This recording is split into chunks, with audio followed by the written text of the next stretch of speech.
will continue and increase, and that is what is putting upward pressure on the price of natural gas. It is a clean burning, wonderful fuel. It's the easiest one to put together quickly for electric generation, and most people look at it today and say it will be the backup fuel for intermittent fuels like wind and solar, where you really need something that when the wind doesn't blow and the sun doesn't shine, that you are going to have backup electric generation. So we anticipate an increase in demand for natural gas for electric generation.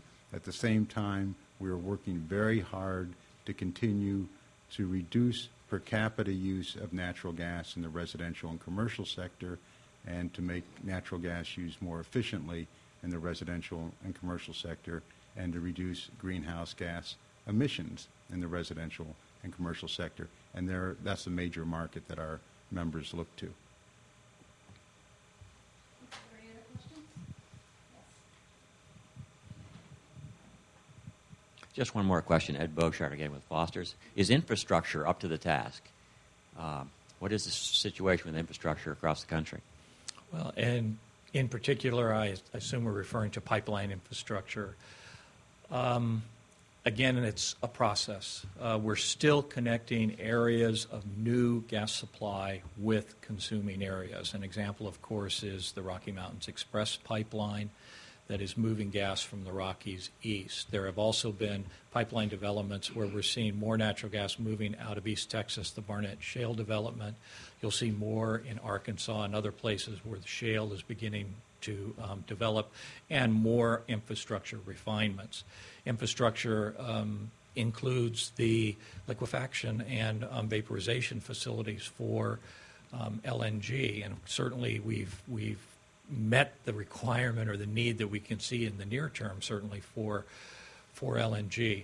There are more pipeline proposals in the Rockies, which is the growing geographic area for gas supply, along with the Barnett and some of those other areas. So the market is dictating what gets built, tends to dictate when it gets built.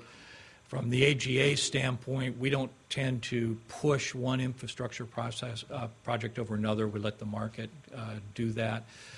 Storage, additions to storage and storage capacity have been growing. In 2008, we've seen about another 100 BCF of working gas added to storage. So my short answer is yes, the infrastructure is keeping up, and we would anticipate that it would continue to do so.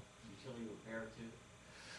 Yes, clearly that's one of the major factors with our companies, is looking at replenishing, repairing, working on their own systems, whether it's expanding or replacing older pipe, remembering that some of our companies have infrastructure in the ground that's been there for 100 years. And yes, our companies are spending. Do we have a national number on that, Roger? It's very large.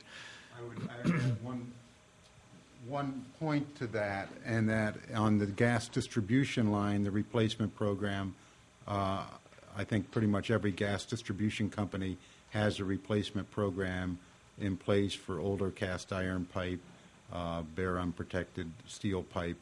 The ones that are able to move a little faster now are those who get their state public utility commission to put a tracker on their bill to accelerate that process. And we're seeing an increase in the number of public utility commissions that are approving these sort of tracking mechanisms for recovering the costs and not having to wait in between rate cases. And frankly, that makes a lot of sense.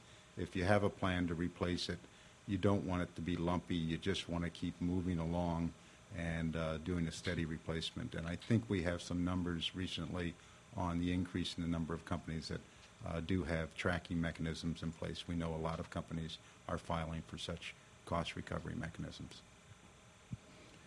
Question for Roger. Legislators in Pennsylvania and New York are announcing that they're going to be pushing for bills to place moratoriums on Marcellus Shale development in those states. Obviously, you're aware. Do you have any thoughts about this process? I'm going to turn that over to my colleague, Chris McGill. Rodney, we'll take you back to this map. Oop, wrong direction.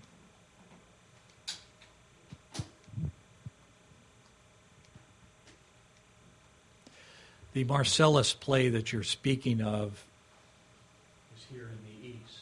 Again, one of the interesting things or great things about shales are they tend not to be small, discrete reservoirs. They tend to be potential gas-saturated rock over very, very large areas. New York, Pennsylvania, West Virginia are areas where the Marcellus, which is a very dark or organic-rich shale, exist. Actually, in my previous life as operating in the exploration business, I drilled wells in the Appalachian area, and the Marcellus shale was what we tagged at the bottom of the well to complete up from in all the zones that were the traditional producing zones. I've seen it in samples, chips that have come up in the wells, very black, very dark shale. The thing about shale is that it takes a lot of wells to get it out of the ground. Now, whether you're drilling horizontal wells, whatever, you're talking about a rock that is very impermeable, even though it may be gas saturated. And getting the gas out of the ground requires a lot of drilling. And what you're talking about, Rodney, is a little bit of the pushback from all of the leasing and all of the activity, frenzy that is occurring in the east around developing this Marcellus shale. So the individual landowners that are getting bonuses and being a part of the process for offering their properties for development are pretty happy. But there are environmental issues and other issues that go with the footprint that any one of these kinds of activities has. And certainly with the Marcellus in New York and Pennsylvania, it's just come on very, very quickly. And it doesn't surprise me that the powers to be are looking at that and trying to understand whether there's a way we can regulate this and what's the best way for this kind of development to occur.